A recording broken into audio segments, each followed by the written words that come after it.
Hey everyone, welcome back to the channel. Today we are opening a box of the brand new Inuyasha set in Union Arena. If you enjoy this content and want to see more of it, make sure to let us know in the comments and also to like and subscribe to the channel. With all that out of the way, let's get into the video.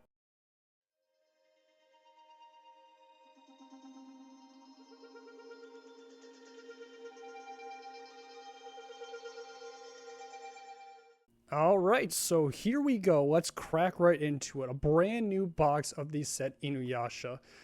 This set is going to be very interesting. It's sort of a trendsetter, if you will, of starting a new trend for the two color sets, of course. The red and purple are the colors for the Inuyasha set, but this is the first time that we've seen a two color set get a 12 SR pull. That's right, 12 SRs are going to be established in this box. Normally your two color sets usually only get 10, so it's a lot easier to do it with only a few boxes, but this is not the case. This is going to be the first time that we're having 12 SRs, and so it's going to be a little bit harder to get all the SRs that we need to play all the decks. I'm personally excited to play every single one of these decks. I think all of them have their own gimmicks and their own potential, but some of them will be stronger than others.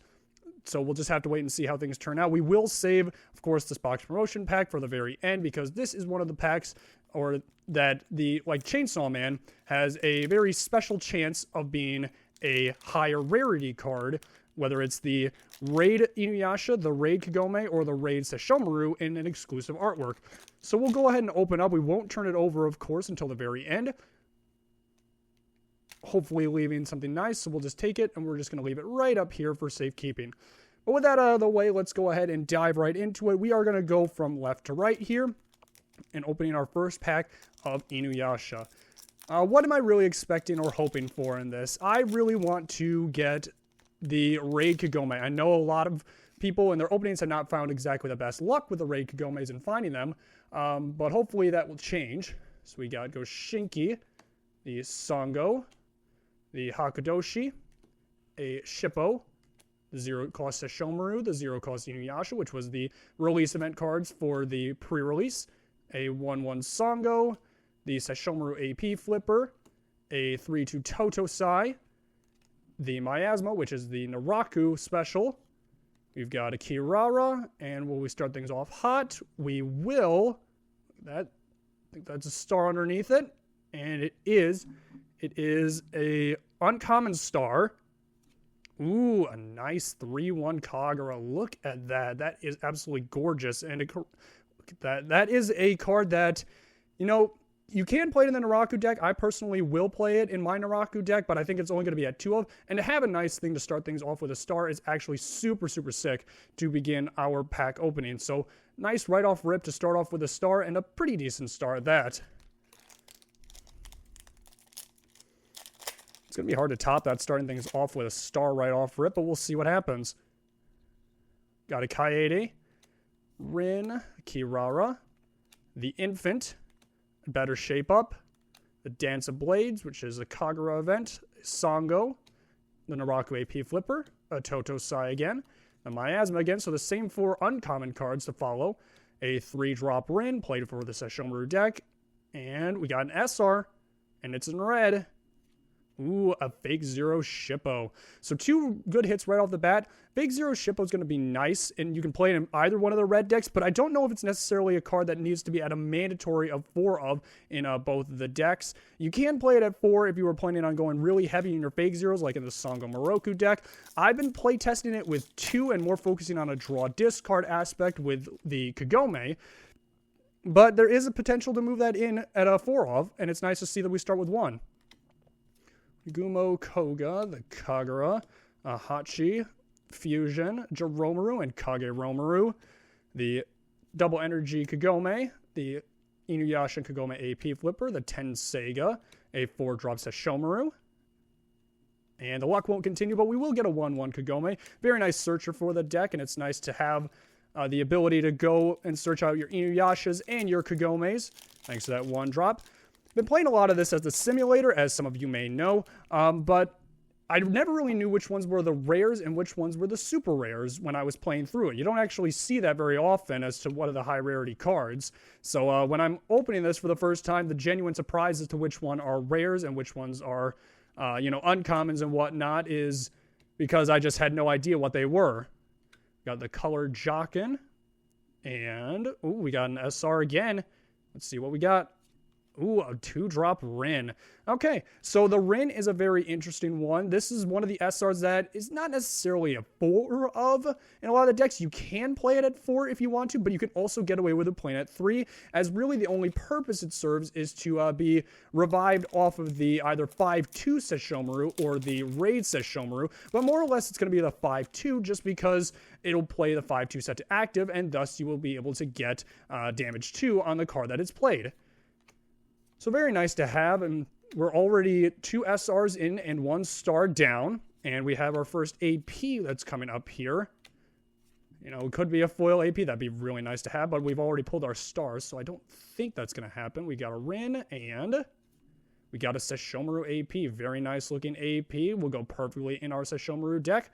Let's put it right over here. We'll keep the APs over here, and we'll keep the SRs and stars over on this side. 16 packs so far in this box, and of course the 12 cards per pack, but more SRs are going to need to be pulled in order to complete our decks. So we're just hoping that we can get a good jump on some of our SRs. I know some of them will be more expensive than others on the secondary market, and hopefully we can get some of those out of the way in our openings. And we just got a 4-1 Naraku. Very good card, in all honesty, that Naraku. It can get cheap impact, and not only that, it makes a lot of things smaller so that your Narakus will be a lot less likely to just get blocked out. Plus, he's got a get trigger on a 4-drop that can set himself to active on play, is also pretty powerful. Nothing so far for the Sango Moroku deck, I should say. We did have of course, the Shippo, which can be played in it, but we haven't found any Raid Sango or Raid Moroku as well. Be nice to see one of them to get a start on that deck. The Color Naraku, which, again, this is a card that I did not know was a rare when I was been playing it on the simulator, but it is a rare, so we got one there. And we have another SR underneath. Ooh, there it is, a nice 4-1 Kagome. Raid Kagome, really what makes the Inuyasha deck go around, and nice to have. Of course, you have the Kagome, but you could also get the Kikyo, which will also help out with the Inuyasha deck, but that red deck is probably one of the more top-heavy in terms of SRs that decks we've seen in a while. Those decks are upwards to 14 to 16 SRs in the deck to play it completely if you are going to play that route. Better Shape Up, Myoga, a Kohaku, the Tenseiga, the Wind Tunnel, a 4-drop Sesshomaru, and we have another AP here. We're going to get lucky with a nice foil. No, we have a nice Naraku, though. That looks pretty good. And we have 2 AP down. So that just means if we turn over here in the second half and we see another AP turning up, that can only mean good things. Because we got both the APs down, and we're 3 SRs and 1 star through our openings so far. Kirara the Infant, Gintan Hakaku, Better Shape Up, the Dance of Blades, a Hachi, first of our 3-drop Sesshomarus, first of our 4-2 Inuyashas as well. So we got different uncommons here as the Sesshomaru's mother and the Bone Eater as well. We have a 3-drop Sango, very good for the deck on a draw trigger that lets you sculpt the top of your deck a little bit, and also a double energy generator that can get up to 4,000. And the first of the 5-2 Sesshomaru. So this one is the card I was talking about earlier to be played in tandem with this 2-drop Rin. You have the Rin already existing in your sideline, you play this 5-2 set to resting, revive the Rin back from your sideline, and it switches it active, thus also giving it damage 2. Basically one of the only things that you're going to be using that Rin for. You can use it as a chump blocker at times as well. The problem is that nothing you revive off of the Sesshomarus come back active. So they're always going to be set resting, so you're always going to play a turn behind. The Saimyosho, the Sit event card, the Jockin, Jiromaru, and Kageromaru. The Kana, I'll protect you with my life, a color Jockin. And we got something underneath. We have an SR underneath, and it's a Raid Naraku. So the Raid Naraku, or the Naraku deck in general, is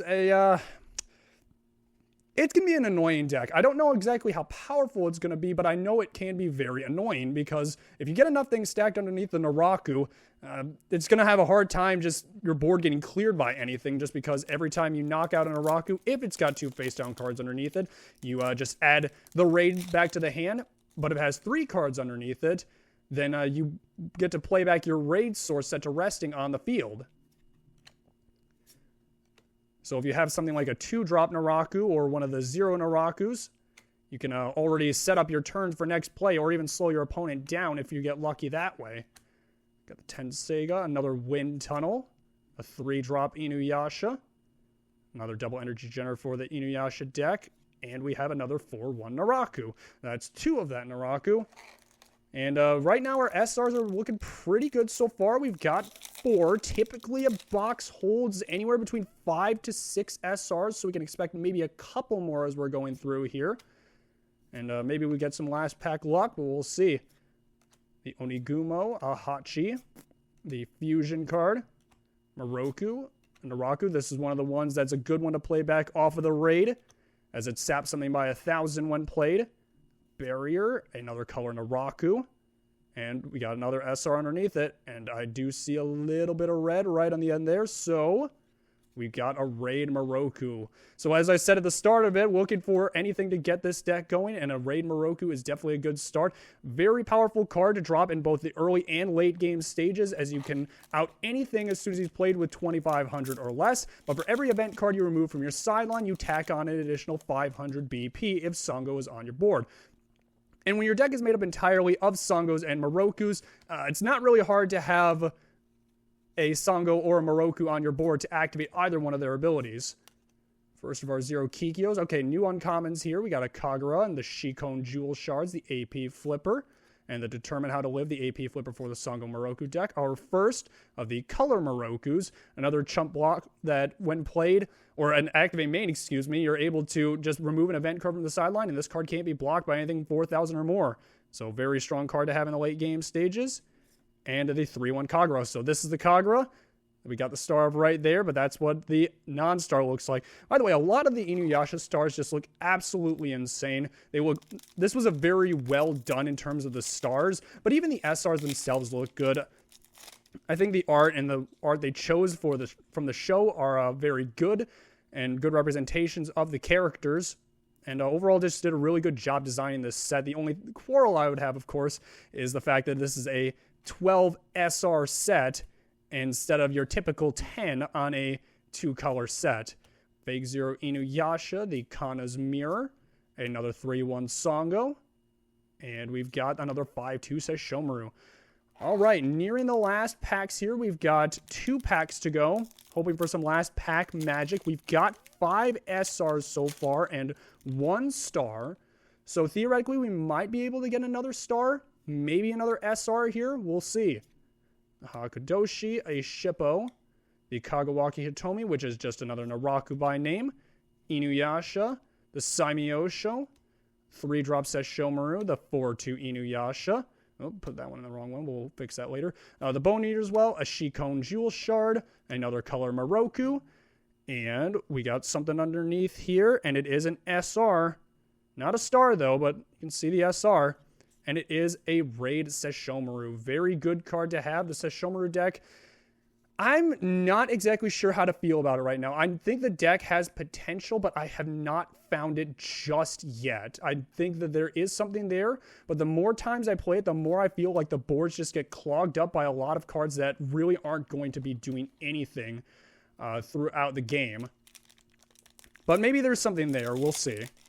We're obviously going to play test the crap out of every one of these decks. So we'll hopefully have some good luck. Last pack magic here. Nothing on the bottom here, so we're not going to be getting any serialized APs here today. We got the Kagome, Yaki of the Dreams, the Moroku, a Sesshomaru, the Sit Color, a Jokin, Sesshomaru's Mother, a Kikyo, a Kagura, the Determine How to Live, a 3/1 Kagura. Can we get something good at the very end? Oh, no, we just got another Kirara. But that's all right, in all honesty. We've got 6 SRs and the 1 star the Kagura, which is very good. And we still do have our last card here to flip it over to see if we got a box topper foil or if we did get one of the very special cards. Either the Raid Inuyasha, the Raid Kagome, or the Raid Sesshomaru. Moment of truth. Oh, it's just a box topper Sesshomaru. But, in all honesty, it's tough to get those ones. It's about the same rarity as a foil AP, in all honesty. But we got really good luck so far, or in this box. We got 3 red SRs, 3 purple SRs, the Kagura Star, which is very good. And, of course, you know, honestly, I can't complain with this. I know it was going to be very hard to get all the SRs we're looking for here, and obviously in one box, but at least we didn't get any duplicates so far. In terms of either the stars or whatever, a duplicate star for some of these wouldn't be the worst thing in the world. But in all honesty, I can't complain with this, and it's definitely a set I'm going to be keeping going into for as long as I can until I can get all of the cards needed to play all of the decks. But that's going to wrap things up here, guys. Thank you so much for tuning in throughout the video. If you enjoyed the video at any point or of this video of this structure, please leave a like and a comment down below and subscribe to the channel if you find yourself coming back for more Union Arena content. And my name has been Flame. Once again, thank you all for joining us, and we'll see you back here soon for another Union Arena video.